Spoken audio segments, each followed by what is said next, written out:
The massive screens across Dominion Prime showed the same image to billions of watching eyes. 3 humans stood in chains on the execution platform, their backs straight and their faces calm. The crowd below screamed for their blood. These were not ordinary prisoners. These were the 3 most feared human commanders in the galaxy. General Kim Taho stood in the center. His hair was gray now, and deep lines marked his face from years of war. Thalians called him the Ghost of Centauri because his forces appeared and vanished like smoke. He had destroyed entire Imperial fleets without losing a single ship. His dark eyes looked out over the crowd without fear. To his left stood General Park Soo-jin. She was younger than Kim, with short black hair and scars on her hands from her early days as a ship engineer. The Empire knew her as the woman who broke their great siege of New Seoul. For 8 months, Imperial forces had surrounded the human colony world. Everyone thought the planet would fall. Then Park arrived with her fleet and turned the siege into a trap. Half the Imperial Navy died in those 3 days. On the right was General Lee Dong-woo. He looked like a teacher more than a soldier, with gentle eyes behind simple glasses. But this quiet man had a gift that terrified the Empire.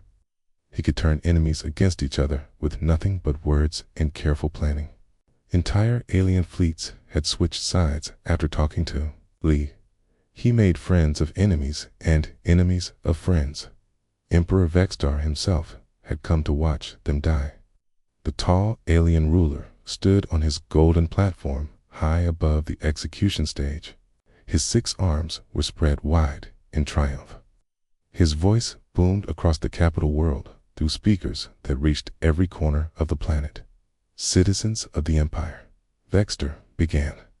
Today, we end the human threat forever.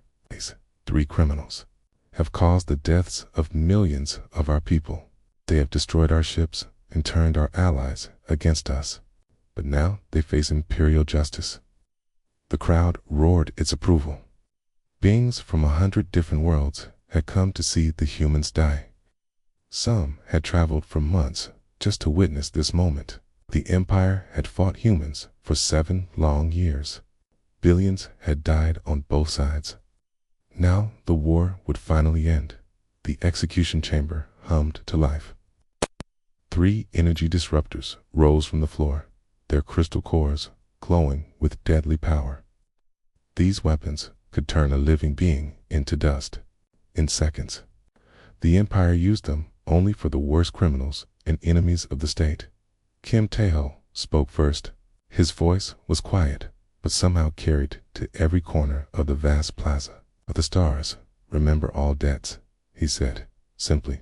General Park Soo-jin smiled as she looked up at the Emperor. What goes around comes around, she called out. Lee Dong-woo nodded to his fellow generals.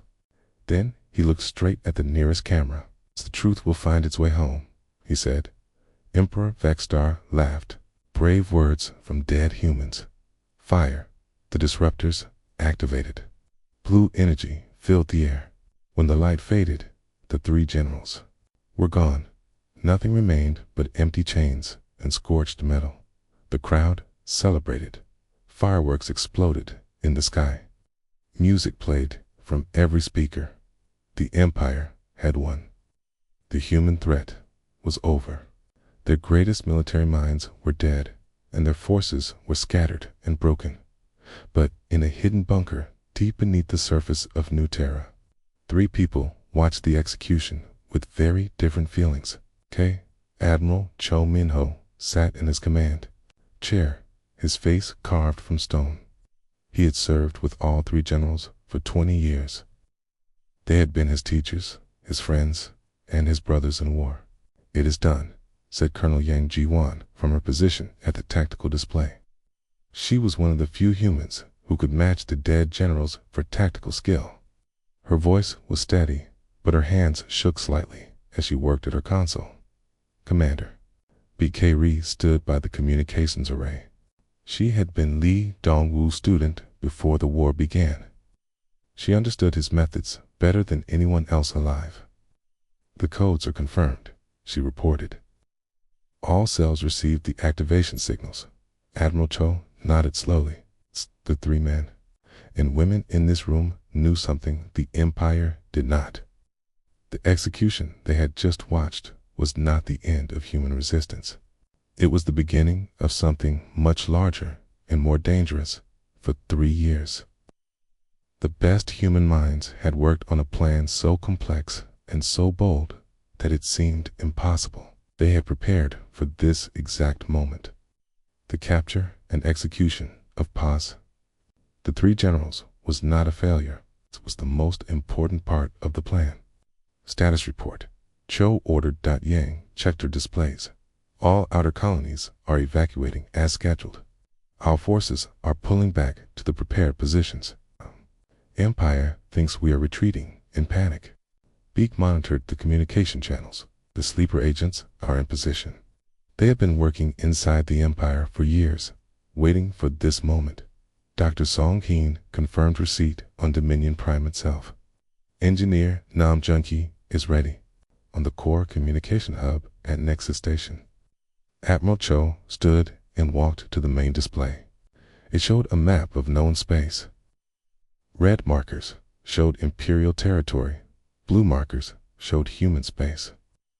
The red was spreading like a disease, consuming more blue territory every day. The Empire thinks they're winning, Cho said quietly. Okay. Think the death of our greatest generals means the war is over. They believe we are broken and desperate. He turned to face his 2 remaining senior officers. They are about to learn how wrong they are.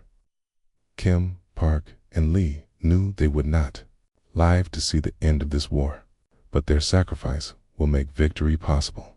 Yang pulled up another display. It showed ship movements across human space. To any Imperial spy, it would look like chaos. Fleets running in all directions, colonies being abandoned, military units scattered and confused. But Yang and her team knew the truth. Every movement was planned. Every retreat was calculated. The humans were not running away. They were taking positions for the largest military deception in galactic history. How long before the Empire takes the bait? Beak asked. Soon, Cho replied. Star cannot resist an easy victory.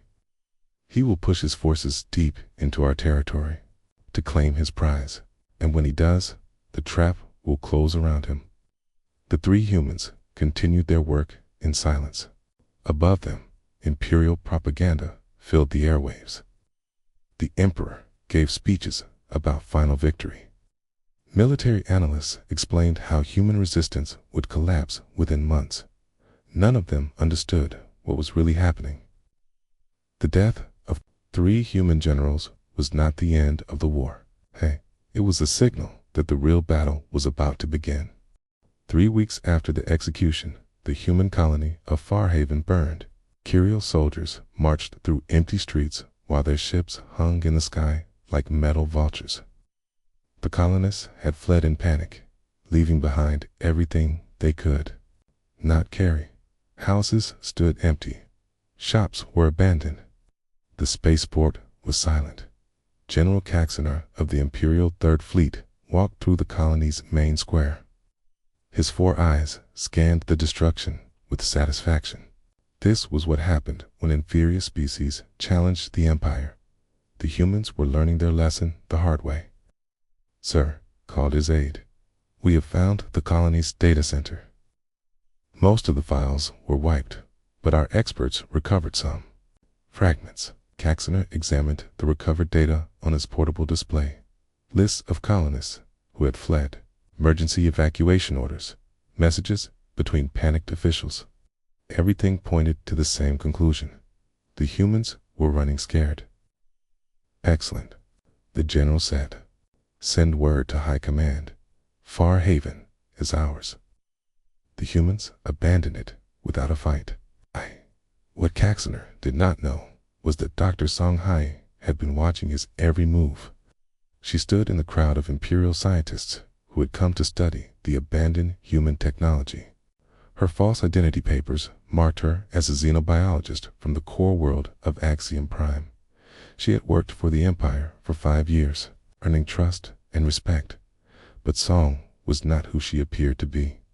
She was one of humanity's leading experts in biological warfare. The Empire's own security systems had helped her get close to their most sensitive installations.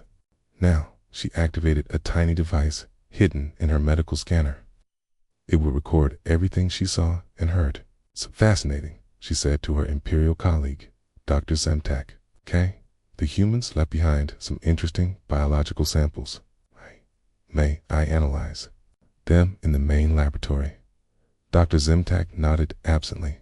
He was busy cataloging abandoned human equipment. "Of course, Dr. Hyen, your work on alien diseases has been very valuable." Song smiled and walked toward the laboratory building. Inside her scanner, the recording device captured every word, every face, every detail of the Imperial operation. This information would find its way back to Admiral Cho within days, on the other side of the galaxy. Engineer Nam Junki was having similar success. He worked at Nexus Station, the Empire's most important communication hub. Every message between Imperial fleets passed through the massive relay arrays under his care. For 3 years, he had maintained the systems that kept the Empire connected. His supervisor, Commander Velthon, trusted him completely. Nam had saved the station from 2 major system failures. He worked longer hours than anyone else. He never complained about dangerous assignments. He was the perfect Imperial citizen. "Junkie," Commander Velthon called from across the control room. "The communication array in Sector 7 is showing minor fluctuations. Can you check it?" "Of course, Commander," Nam replied. He gathered his tools and headed for the maintenance tunnels. But instead of just fixing the problem, he made a small adjustment to the relay circuits. The change was invisible to normal scans.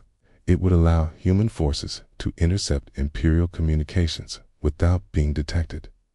Nam had made similar adjustments throughout the station over the past months. Each one was tiny and harmless by itself.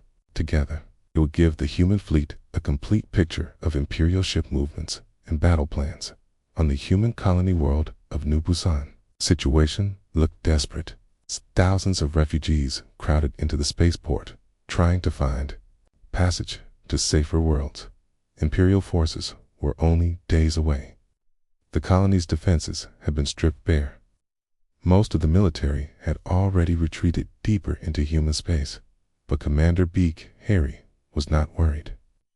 She stood in the colony's emergency command center, coordinating what looked like a chaotic evacuation. Her teams moved with practiced efficiency, loading civilians onto transport ships and sending them toward the core worlds. "Status report," she called to her aide, Lieutenant Kim Sora. "The last civilian transport launches in 6 hours." Sora replied, "All critical personnel are already gone." "K, the demolition charges are set." Beak nodded. "K, to any Imperial spy, New Busan looked like another colony, abandoned in panic." The truth was very different. The evacuation had been planned for months. Every refugee knew exactly where to go. The transport ships would take them to prepared facilities on secure worlds. More importantly, the colony itself was about to become something else entirely. Hidden beneath the civilian buildings were military production facilities that had been running at full capacity for 2 years. Automated factories that could operate without human supervision. Weapons caches that would supply resistance fighters.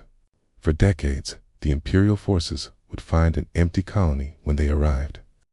They would not find the real prize hidden underground.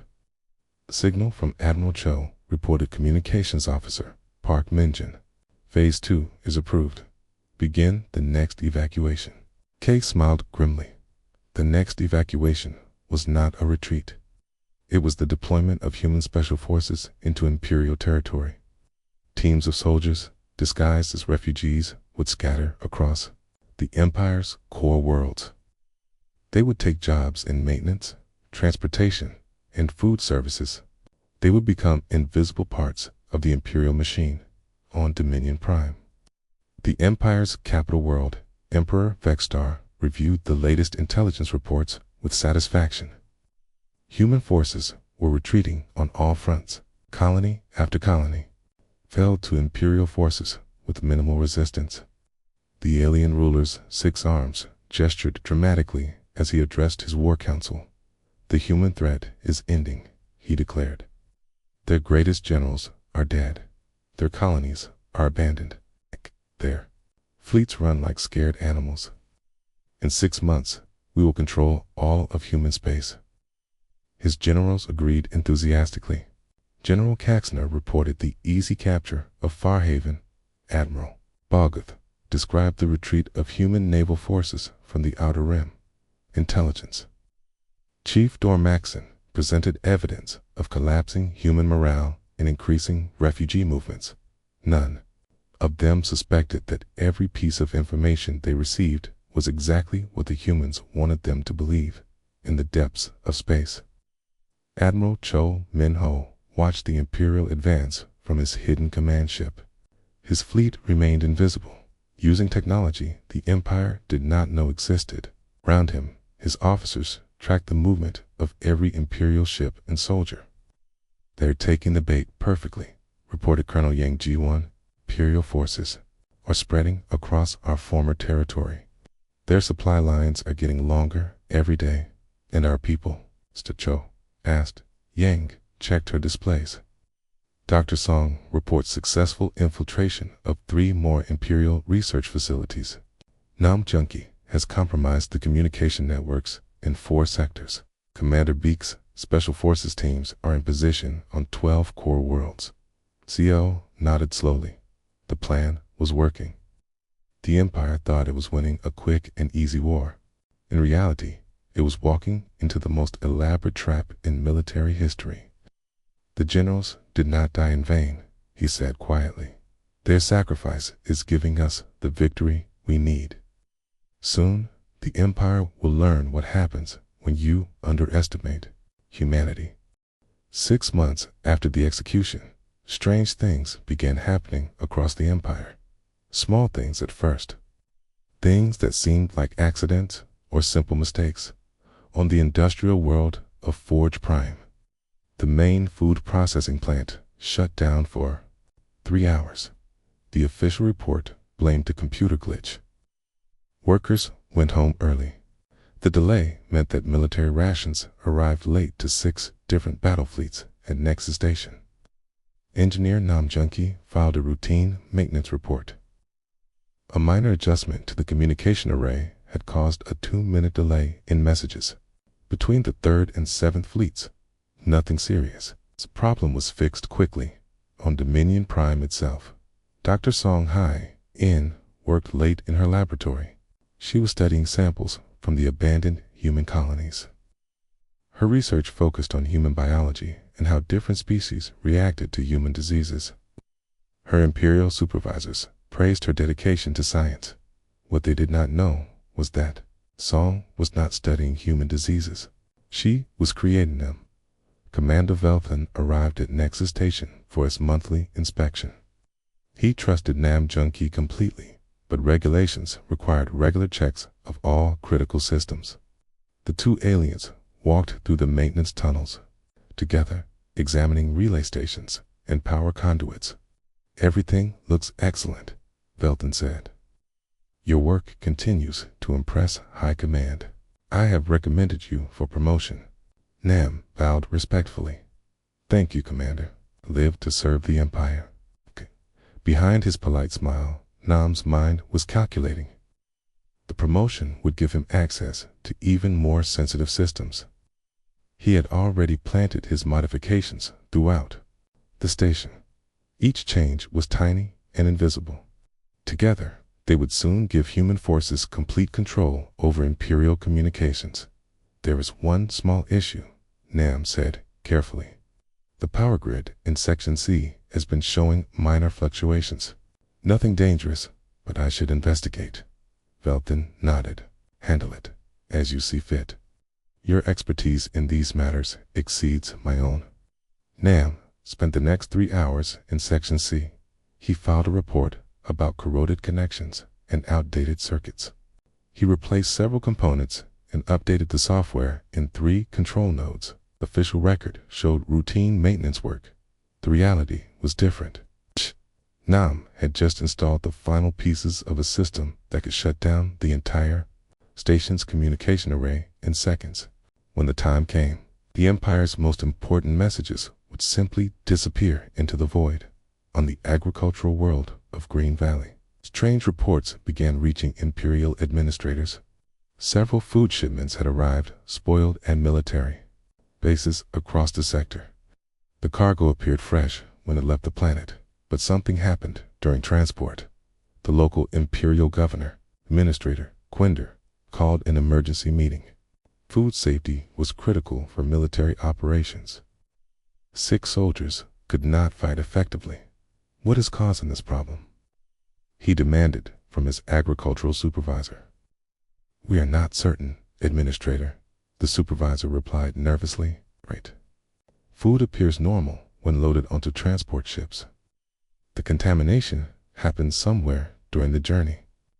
What Administrator Quinder did not know was that one of his most trusted food inspectors was not who she appeared to be. Inspector Lee Minyoung had worked for the Imperial Food Safety Bureau for 4 years. Her job was to ensure that all food shipments met Imperial health standards, but Minyoung was actually a human biochemist. She had volunteered for one of the most dangerous assignments in the war. She lived deep undercover in the heart of Imperial territory, surrounded by aliens who would kill her instantly if they discovered her true identity. Minyoung's job was simple but deadly. She introduced carefully designed bacteria into Imperial food supplies. The bacteria was harmless to most species, but it had a devastating effect on the Empire's primary warrior caste. It would not kill them, but it would make them violently ill for weeks. The bacteria was designed to activate only after several days. By the time Imperial soldiers became sick, the contaminated food had already been distributed to hundreds of military bases. Finding the source would be nearly impossible. Dr. Song Heen received a coded message through the Imperial Research Network. To anyone monitoring the communications, it looked like a routine scientific paper about disease resistance in alien species. But Song understood the hidden meaning perfectly. The message contained updates from human agents throughout the Empire. Minyoung reported successful contamination of food supplies in 12 sectors. Nam Jung-hee confirmed that communication disruptions were ready to activate across the core worlds. Dozens of other agents reported similar progress. Song began preparing her own contribution to the coming operation. Her laboratory contained samples of biological agents that could target specific alien species. When released into Imperial water supplies, these agents would cause confusion and memory loss in key alien populations. Not enough to kill, but enough to create chaos when the human attack began. She worked carefully, preparing small containers that could be easily hidden and transported. Each container held enough biological agent to affect an entire city's water supply. Herd agents would place these containers in strategic locations across the Empire's core worlds. Meanwhile, on the distant world of New Haven, Commander Beak, Harry, oversaw the final training of her Special Forces teams. These were not ordinary soldiers. They were human operatives who had spent years learning to blend into Imperial society. Some had undergone surgery to alter their appearance slightly. Others had studied alien languages and customs until they could pass for citizens of distant Imperial worlds. All of them were volunteers who knew they might never return home. Remember, Beak told her assembled teams, you are not refugees fleeing the war. You are citizens of the Empire looking for work in the core worlds. You have identification papers, work histories, and references. Your mission is to become invisible parts of the Imperial infrastructure. Team leader Choi Han-sol raised his hand. What about contact with home base? Emergency communications only, Beak replied. Once you are in position, you will receive orders through established channels. Most of your missions will involve maintenance, work, transportation duties, or food service jobs that give you access to critical systems. The teams would scatter across 50 different worlds. They would take jobs maintaining orbital platforms, servicing spacecraft, working in communications centers, and preparing food for military bases. They would be the human presence at the heart of the Empire when the trap finally sprung. Admiral Cho Min-ho stood in his hidden command center, reviewing reports from across the galaxy. The pieces of his massive plan were falling into place.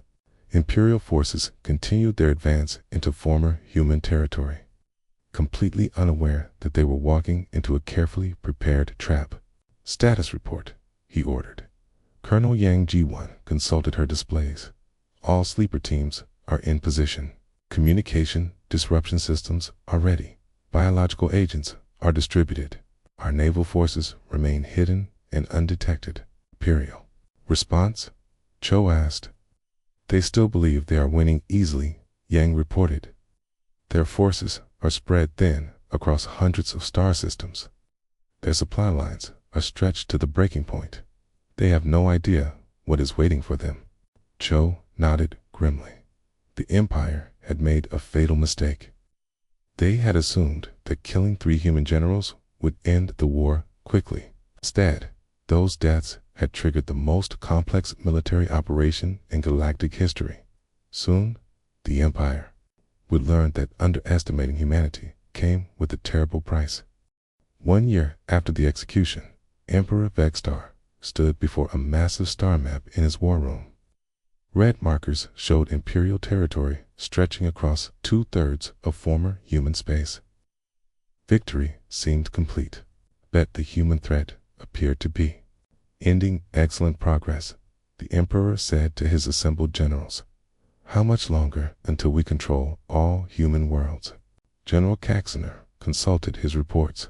6 weeks at most, Your Majesty. The remaining human forces are trapped in a small cluster of worlds near their former capital. I have nowhere left to run. What none of them knew was that Admiral Cho Min-ho was finally ready to spring his trap. In hidden bases throughout human space, the real human fleet powered up their engines for the first time in a year. These were not the scattered remnants the Empire expected. These were 500 of the most advanced warships ever built. On Nexus Station, Engineer Nam Junkie received a coded signal through the maintenance computers.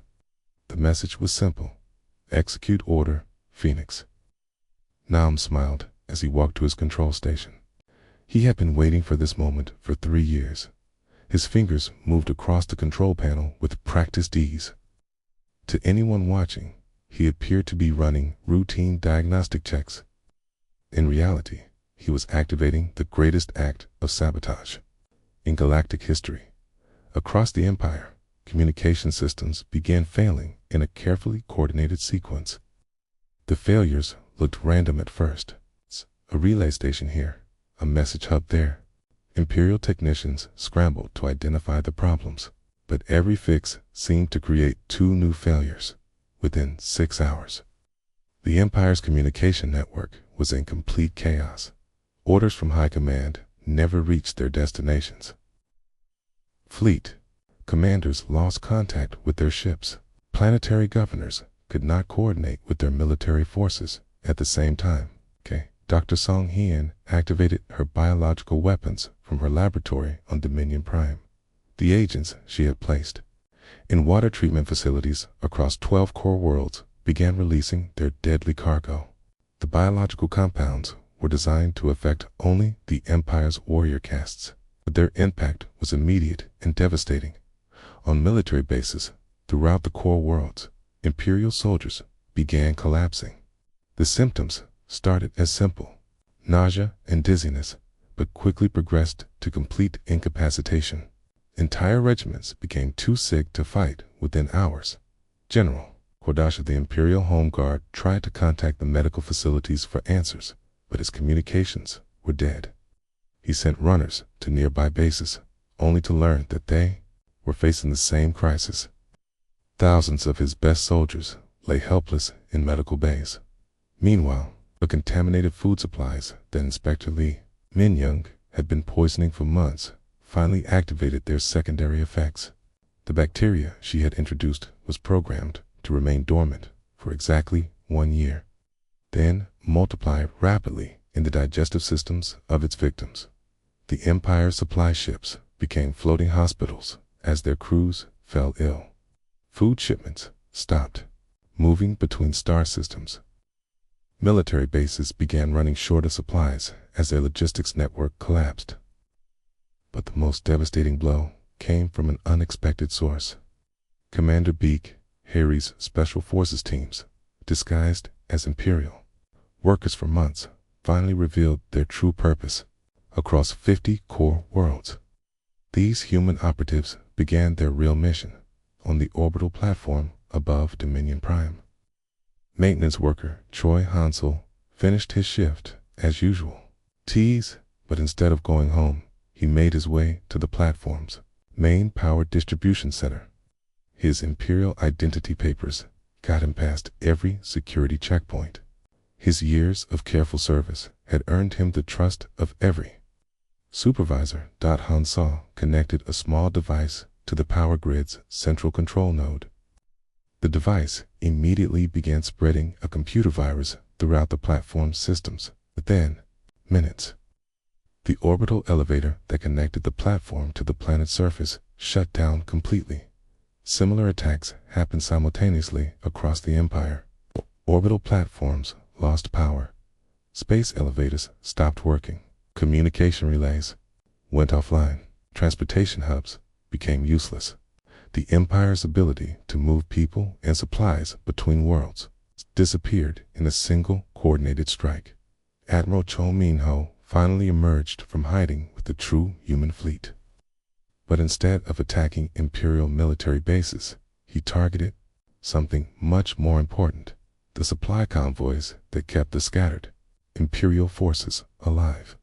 The Empire had spread their ships across hundreds of star systems during their conquest of human space. Now those scattered forces were cut off from home, with no way to communicate or receive supplies. They were sitting targets for the human fleet. Captain Park Ji-won commanded the human destroyer Silent Arrow as it intercepted an Imperial supply convoy near the captured world of Farhaven. The convoy consisted of 12 transport ships protected by 6 warships. Under normal circumstances, it would have been a difficult fight, but these were not normal circumstances. The Imperial ships could not coordinate their defense because their communications were jammed. Their navigation systems were giving false readings, thanks to the sabotage Nam Junkie had installed months earlier. Their crews were sick from contaminated food supplies. The Silent Arrow and her sister ships destroyed the entire convoy in 15 minutes. Similar attacks happened throughout Imperial space as human strike forces emerged from their hiding places on Forge Prime. The Empire's largest military production facility ground to a halt as its orbital supply platform lost power. The planet's factories could not receive raw materials from space. Thousands of workers were trapped on the surface as the space elevators stopped working. General Kaxner tried desperately to coordinate a response from his flagship in the outer territories, but every message he sent disappeared into the void. His scattered fleets were fighting blind against an enemy that seemed to know their every move. How is this possible? He demanded from his communications officer. Where are these human ships coming from?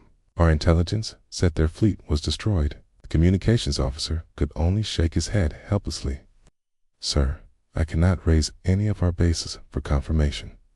All communication channels are dead. Emperor Vexstar finally understood the scope of the disaster from his throne room on Dominion Prime. Reports. Kang, from panicked officials, painted a picture of complete system failure. His mighty empire was collapsing from within. This is impossible. He raged. The humans were defeated. We killed their best generals. We captured their territory. Intelligence Chief Dormaxon approached the throne carefully.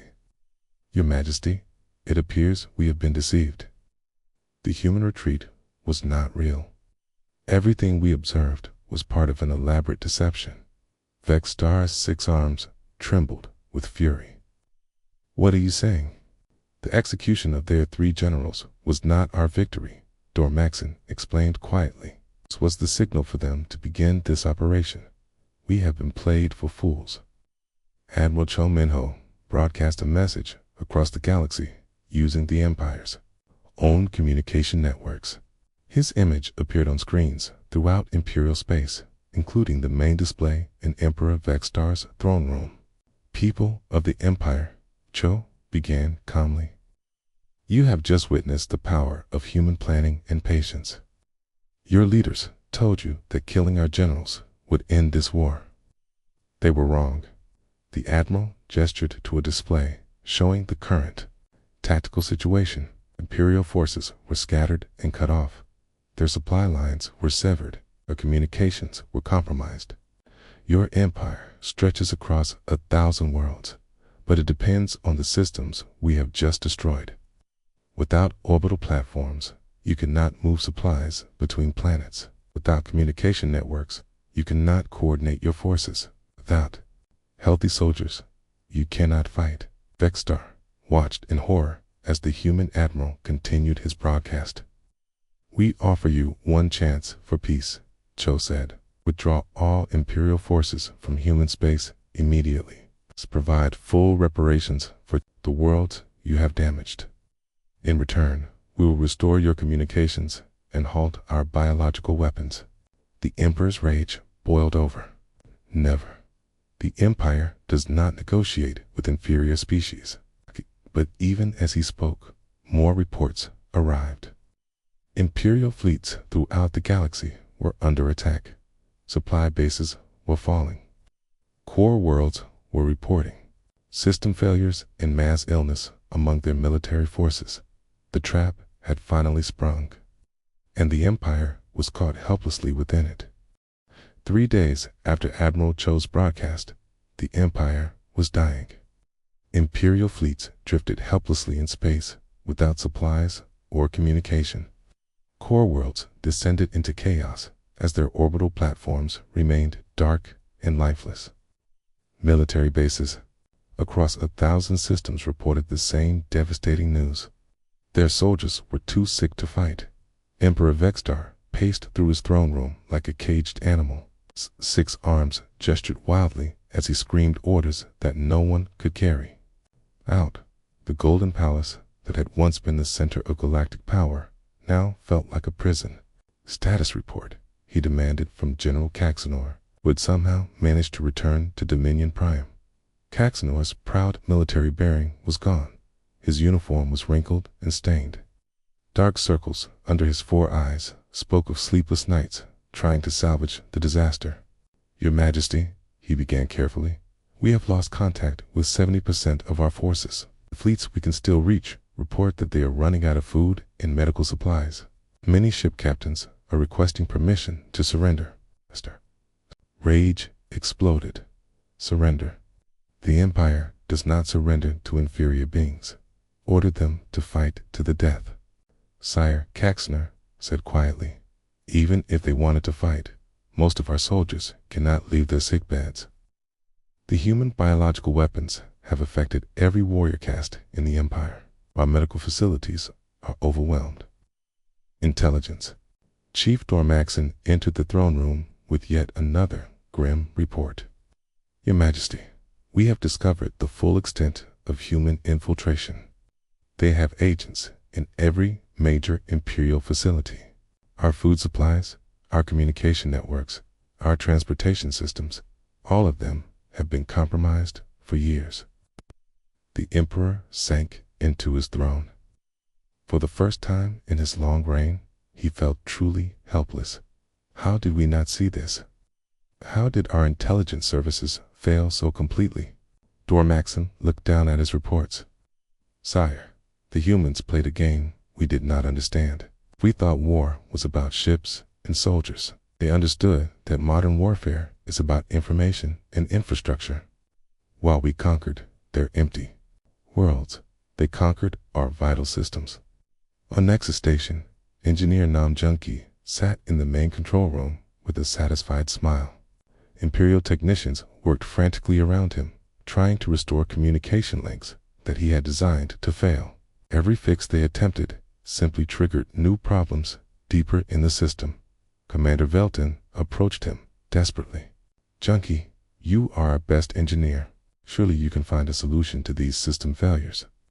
Nam pretended to study the diagnostic displays. "I am afraid the damage is very extensive, Commander. It appears that someone with deep knowledge of our systems has sabotaged them from within. Okay? The repairs could take months, perhaps years." What Velton did not know was that Nam had spent the past 3 years learning every detail of the station's operation. The sabotage was so complete and so clever that even rebuilding the entire system would not help. The humans had left hidden programs that would reactivate the moment the Empire tried to restore normal operations. Meanwhile, Dr. Song Hien walked through her laboratory on Dominion Prime, destroying the evidence of her work. Curio security forces were beginning to suspect that the biological attacks had inside help. Soon, they would start investigating all Imperial scientists who had access to the right materials. Song had always known this mission would probably end in her death, but she had volunteered anyway because she understood what was at stake. Empire had killed billions of humans in their wars of conquest. Someone had to make them pay. She activated a small device that would wipe all the computer records in her laboratory. Then she gathered the remaining biological samples and prepared to dispose of them safely. If Imperial security captured her, they would find nothing useful. A message light blinked on her communication console. Song hesitated for a moment, then decided to check it. The message appeared to be a routine scientific bulletin, but she recognized the hidden code immediately. The message was from Admiral Cho himself. It contained an offer she had never expected to receive. Extraction. Human special forces were prepared to rescue her and other deep cover agents. She could go home. Song stared at the message for a long time. She had spent 5 years living among aliens who would torture and kill her if they discovered her true identity. The chance to return to human space to see her family again was almost too wonderful to believe, but she also knew her duty. The biological weapons needed someone to monitor and control them.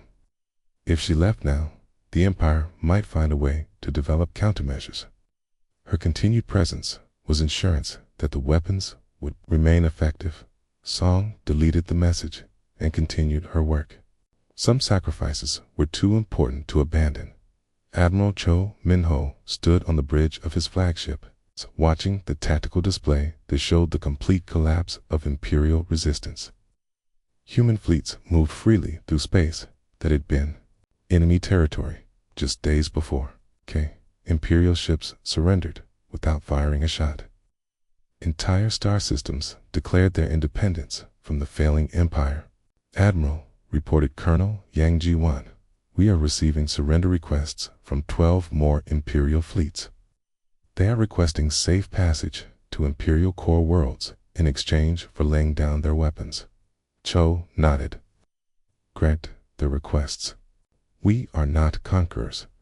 We want only our freedom and fair compensation for Imperial crimes." Commander Beak, Harry, approached with another report. "Sir, our Special Forces teams are requesting new orders. The infrastructure attacks have been completely successful.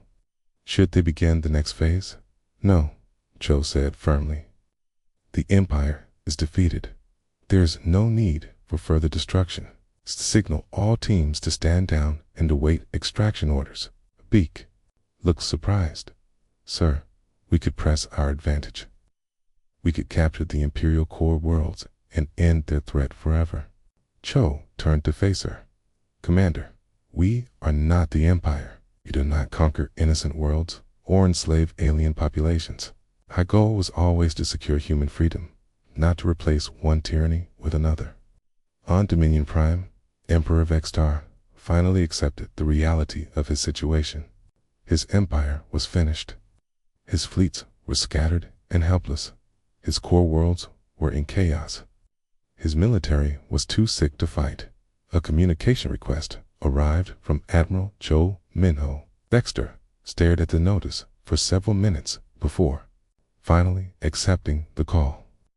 The human admiral appeared on the main display, his face calm and professional. Emperor Vextar, Cho said politely. I believe it is time we discussed terms. The emperor's pride warred with his desperation. Everything in his nature rebelled against negotiating with a species he had always considered inferior. But the alternative was the complete destruction of his civilization. What do you want? Vextar asked through gritted teeth. Simple things, Cho replied. Complete withdrawal of all imperial forces from human space. Full reparations for the worlds you damaged during your invasion. Recognition of human sovereignty over our traditional territory. And if I refuse, Cho's expression did not change. Then the biological weapons continue their work. Your communication networks remain dead. Your orbital platforms stay offline. Your empire dies slowly and painfully. Vextar closed his eyes. The choice was no choice at all. I accept your terms. The formal surrender ceremony took place 1 week later in neutral space. Representatives from dozens of alien species came to witness the end of the war. Emperor Vextar signed the treaty documents with shaking hands, while Admiral Cho watched silently as the emperor prepared to leave. He turned to the human admiral one last time. How long? He asked quietly. How long did you plan this deception? Cho considered the question carefully. 7 years, he said finally. We began preparing the moment your empire declared war on humanity. Generals Kim, Park, and Lee knew from the beginning that they would not live to see victory. But they also knew that their sacrifice would make victory possible. Vextar stared at the human in disbelief. You planned their capture? Their execution? We planned for every possibility, Cho explained, including the possibility that our best generals might be captured and killed. We made sure that even their deaths would serve the cause of human freedom. The emperor left without another word. As his ship disappeared into hyperspace, Admiral Cho turned to Colonel Yang Ji-1. Signal all units, he ordered. The war is over. We are going home. The galaxy had learned a lesson that would be remembered for generations. Sometimes the most dangerous enemy is the one that lets you think you have already won. The Empire's greatest victory had become their ultimate defeat, and humanity had proven that intelligence and patience could triumph over brute force and arrogance. The 3 executed generals had not died in vain. Their sacrifice had purchased freedom for billions of humans and taught the galaxy that humanity would never again be underestimated.